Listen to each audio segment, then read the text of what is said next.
जी अस्सलाम वालेकुम, this is Abdul Qayyum beloved Pakistan YouTube channel के प्लेटफॉर्म से। आज का टॉपिक है कि आपको एक अच्छी अच्छी बातें बतानी है और उसका टॉपिक है सिल्क मरवा रीद, यानी कि इसका मफहूम ये है कि सुच्चे मोती। मैंने किया, मैंने खुद से इसका तर्जुमा किया, सुच्चे मोती। तो ये सुच्चे मोतियों में से कुछ बातें आपको बताते हैं। और सुच्चे मोती अगर हम ज़िंदगी में अपने में इसको इस्तेमाल में लाएँ तो हम खैर का ज़रिया भी बनेंगे और हम अपनी ज़िंदगी में मुआशी लिहाज से, अखलाकी लिहाज से, वातनी ज़ाहरी लिहाज से मुआशरे के लिए, लोगों के लिए, अपने घर वालों के लिए बहुत फ़ायदेमंद हो सकते हैं। उनमें पहला ये है, फजूल बातों का सुनना खतरात नफसानी का तुख्म है। फजूल बातों का सुनना फजूल बातों का सुनना खतरात नफसानी का तुख्म है। तो इस वाले से मैं ये कहूँगा, सॉरी टू से, कि आज का जो दौर है ना, इसमें अगर हम देखें तो हमारे इस दौर में फजूल बातों का सुनना, फजूल बातों का करना बहुत आम हो गया। किताबें हमारी ज़िंदगियों से निकल गई हैं, उसकी जगह मोबाइल आ गया हमारी ज़िंदगी में। और जो दानिशवर लोगों का माहौल है, उसकी बात करना, सुनना, वो हमारी ज़िंदगी से निकलता जा रहा है। उसकी वजह से ये हो रहा है कि हमारे, अब देखें ना, मुझे खुद पता नहीं था पहले, हम देखते थे, मैं इस बंदे से मेरी बात हो, इसी दानिशवर से, कहने लगा कि ये जो सोशल मीडिया ना, इसमें बहुत झूठ है। अब मुझे खुद पता नहीं था, तो मैंने इसका जायज़ा लेना शुरू किया। हाँ जी, तो जायज़ा लेना शुरू किया तो मैंने महसूस किया इसमें तो बहुत ज़्यादा वाकई झूठ है इसमें। तो कहने का मकसद यह है कि हमें फजूल बातों से बचना चाहिए। हम जो भी कर रहे हैं ना, हम जो भी कर रहे हैं, और अल्लाह भला करे, जो सुन रहे हैं, जो कर रहे हैं, जो अमल कर रहे हैं, उन सब का कल को हमने जवाब देना है। हाँ जी, वमन यह अमल मिसकाला ज़र्रतिन, हाँ जी, शर्रन यारा। तो बड़ी इसमें एहतियात की ज़रूरत है। इसलिए ना कोशिश करनी चाहिए, ला यानी बातें, फजूल बातें से बचनी ही चाहिए, ये बहुत ज़रूरी है। अगला पॉइंट है सच्चे मोतियों में से, हर दुश्मनी के ज़ायल हो जाने की उम्मीद की जा सकती है। हर दुश्मनी के ज़ायल हो जाने की उम्मीद की जा सकती है, सिवाय उस दुश्मनी के जिसकी बना हसद पर कायम हो। मैं बताऊँ, ये जो हसद है ना, ये तो मुफ्त में बंदा अपने आप को, सीने को जलाता है, अपने दिमाग को उबालता है, और ऐसे ऐसे चूल्हे पे बैठा हुआ है बंदा, हसद करने वाला, ना उसका कोई लेना ना देना। किसी बंदे ने तरक्की कर ली तभी इसकी किसी ने बर्दाश्त नहीं था, किसी को अल्लाह ने दौलत दे दी तभी किसी बर्दाश्त नहीं था, किसी बंदे को अल्लाह ने नंबर दे दिए इम्तहानात में अच्छे नंबर, इससे भी बर्दाश्त नहीं होता। मुझे याद आई, एक मेरा स्टूडेंट था, उसके ना 1000+ नंबर आ गए। तो ऐसी बात हो रही थी, कहने लगा कि हमारे रिश्तेदार आके पूछते थे मेरे बहन भाइयों के रिजल्टों के मतलब, जब उनके रिजल्ट कम आते थे तो आते थे, हमारी आंटियाँ भी आती थी, आगे पूछते थे नंबर कितने आए हैं। कहते जब से मेरे नंबर आए तो एक बंदा नहीं हमारे घर में घुस दाखिल हुआ, तो ये पूछने के लिए आए कि आगे बेटे कितने नंबर आए हैं। अब आप लोगों खुद ही हो गए इस बात से कि बाद रिश्तेदार क्या करते हैं इस तरह। अल्लाह हौसला अफजाई करनी चाहिए। और हसद तो वैसे भी नबी सल्लल्लाहु अलैहि वसल्लम के हदीस का मफ़हूम है कि हसद के लिए इतनी तकलीफ़ काफ़ी है कि वो खुद ही ना अपने आप को जलाए फिरता है हसद में। ये मफ़हूम है, कम बेशी माफ़ है। आगे है, बदगुमानी करना तेरे बातिन के नापाक होने की निशानी है। बदगुमानी करना तेरे बातिन के नापाक होने की निशानी है। अब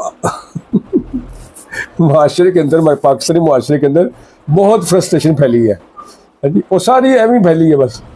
अल्लाह के न कहते हैं, न तीनों में न तेरों में, क्या कहते हैं इसको, ना तेरा वो तल्लक है, हाँ जी, एवं अगले को मुतल्लिक ना बदगुमानी करके बैठा हुआ है। अल्लाह को बाज़ का हमारे रिश्तेदारों में बहुत से मसाइल बदगुमानी की वजह से है, बहुत से मसाइल रिश्तेदारों में बदगुमानी की वजह से है। या जो सोच रहे हैं समझ रहा है मैं बस सही हूँ, बस अल्लाह तो अपनी सोच को भी छानी लगा ले। हो सकता है तेरी सोच इतनी पुख्ता ना हो, या उसमें गलती हो, या उससे अच्छी ऑप्शन हो, क्योंकि हर चीज़ की ऑप्शन ज़्यादा हो सकती है ना। बहरहाल बदगुमानी से बचनी चाहिए, इसका फ़ायदा कोई नहीं है। अगला पॉइंट है जी, अक्लमंद सोच कर बोलता है। अक्लमंद सोच कर बोलता है और बेवकूफ़ बोल कर सोचता है। कितना खूबसूरत जुमला, माशाल्लाह। अक्लमंद सोच कर बोलता है और बेवकूफ़ बोल कर सोचता है। मुझे याद है, जब मैं खुद यंग था तो मैंने एक दफ़ा ऐसी फजूल यानी सी बात कर दी। मैं दो बड़े भाई खड़े थे वहाँ पे, तो उन्होंने मुँह चिड़कियाँ डाली ना, और मुझे याद है ये बात उस वक्त से, बहुत पुरानी बात है, कि बड़ों के सामने ध्यान से जुबान खोलनी चाहिए। मैं अपना एक वाक़या सुनाता हूँ।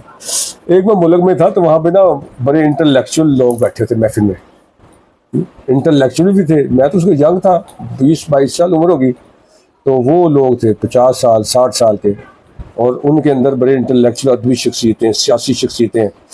आप ये समझ लें कि मैं शेयर नहीं करना चाहता, इंटरनेशनल लेवल के बंदे भी थे उसमें।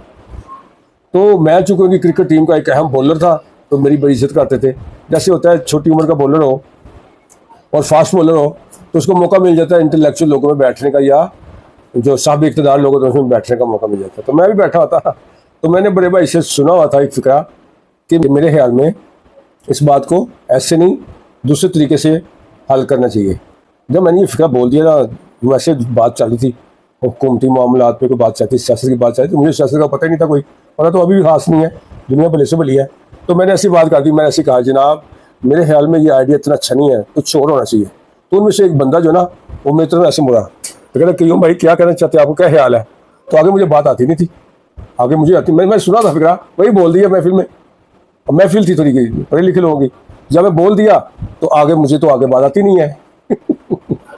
और थोड़ी देर उसने मेरे तो देखा, फिर उसने मुझे छोड़ के तो अपने काम बात में वो जो उनकी मौजूद चल रहा था उसमें वो दोबारा वो शुरू कर दिया उन्होंने। तो कहना मैं ये चाहता हूँ कि थोड़ा सा ना think before you speak. Next point है जनाब, बड़ी प्यारी बड़ी बातें हो रही हैं। रोज़ी की वुसअत आदमी के लिए दीन की सलामती और दिल की फरागत का सबब है। रोज़ी की वुसअत यानी रोज़ी का होना भी बहुत से मसाइल का हल है। रोज़ी भी अल्लाह ताला की एक नेमत है। मसला तब शुरू होता है जब अल्लाह ताला ने रोज़ी दी हो तो उसका अनफेयर मीन्स इस्तेमाल शुरू कर दें। मसला वहाँ से शुरू होता है, या गरीबों का ज़कात देने वाले सदका वालों का हक अदा किया जाए। अल्लाह का रिज़्क़ दिया हुआ होना ये बहुत बड़ी नेमत है और ये इम्तहान भी है। इसलिए जो है ना, अगर किसी को अल्लाह ने रिज़्क़ दिया हुआ है, वाफर दिया हुआ है, तो दीन की सलामती और दिल की फराग का सबब भी है। और मैं पढ़ रहा था एक हदीस, उसमें लिखा हुआ है कि नमाज पढ़ने के लिए 5 फ़ायदे हैं। उनमें सबसे पहला फ़ायदा क्या है, अल्लाह रिज़्क़ की तंगी दूर कर देता है। रिज़्क़ की दुआ में भी हमें याद रखें और ख़ुद भी नेक अमल करें, दूसरों को नेक की तरफ बुलाते रहें। ये एक एक पॉइंट जो ना, अगर ये मोटिवेटर हज़रात करें ना, ये तो मोटिवेटर इसी को इस्तेमाल करके तो अपने कारोबार का ज़रिया बनाया उन्होंने, और वो भी खैर बांट रहे हैं, वो भी खैर बांट रहे हैं। और ये अच्छी बात है, कोई बुरी बात हो रही है। जो अगर डॉक्टर किसी की दुआ जो है उसका दुआ का नुस्खा लिखने के लिए फ़ीस ले सकता है, इंजीनियरिंग बिल्डिंग का नक्शा बनाने के ऊपर और कमरों की तकसीम के ऊपर अपनी फ़ीस ले सकता है। ऐसा दूसरे पेशे वाले लोग हैं। तो जो मोटिवेटर हज़रात एंटरप्रेन्योर हैं या जो पढ़े लिखे लोग हैं, वो लोगों को इस इल्मी तालीमी मशवरा दे के भी तो अल्लाह उनको रिज़्क़ का ज़रिया बना सकता है। मेरे नज़दीक तो ये आयन बहुत सही बात है, ये इसमें कुछ नहीं है। उन्होंने जो ज़िंदगी में मेहनत की है, उनका ये वक्त जो है वो अब वसूली का वक्त है। बहरहाल खुश रहें, खुश रखें, अपने घर वालों के साथ भी खुश रहें, अपने घर वालों के साथ प्यार मोहब्बत से बात हो। हाँ जी, छोटे बड़ों का एहतराम करें, बड़े छोटों से शफ़क़त से पेश आए। हाँ जी, खामन जो है अपनी बीवियों के साथ प्यार मोहब्बत से पेश आए, अदब से पेश आए। हमारे बच्चों की माएँ हैं।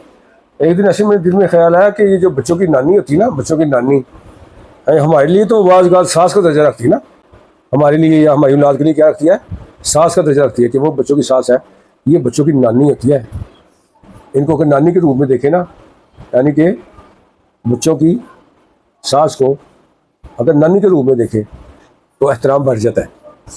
और क्या खूबसूरत बात की एक मोटिवेटर ने, उसने कहा हमारे मुल्क में जो हमारे घर में जो बच्चियाँ आती हैं बहुओं की शक्ल में, जब ये पुरानी हो जाती हैं थोड़ी सी, पहले बहू होती फिर माँ बन जाती है, फिर वही सास बन जाती है। तो हमारे इस्लाम के अंदर तो औरत की इज़्ज़त में इजाफा हो रहा है, बढ़ रहा है।